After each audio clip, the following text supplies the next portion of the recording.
CM Revanth రెడ్డికి మాజీ మంత్రి హరీష్ రావు స్ట్రాంగ్ కౌంటర్ ఇచ్చారు. రేవంత్ నవ్విపోదురుగాక నాకేంటి సిగ్గు అన్నట్లు వ్యవహరిస్తున్నాడని విమర్శించారు. సీఎం స్థాయిని దిగజార్చి విపత్తును కూడా రాజకీయం చేయడం దురదృష్టకరమన్నారు. దుఃఖంలో ఉన్న ప్రజలకు భరోసాను కల్పించాల్సిన సీఎం మళ్లీ అవే ఊకదంపుడు మాటలు మాట్లాడుతున్నారని మండిపడ్డారు. రేవంత్ తాను చీఫ్ మినిస్టర్ను కాదు చీఫ్ మినిస్టర్ అంటూ నిరూపించుకుంటున్నారని అన్నారు. ప్రతిపక్షాల మీద నిందలు వేస్తూ ప్రభుత్వ వైఫల్యాన్ని ఒప్పుకున్నారని ఎద్దేవా చేశారు.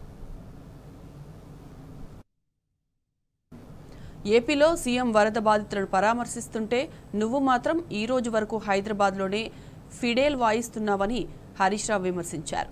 వరదలతో ప్రజలు అతలాకుతలమవుతుంటే ప్రాణాలు పోతుంటే ఆలస్యంగా మొద్దు నిద్ర లేచి ప్రజలకు భరోసా ఇవ్వాల్సింది పోయి ప్రతిపక్షాల మీద పడి ఏడుస్తున్నావన్నారు.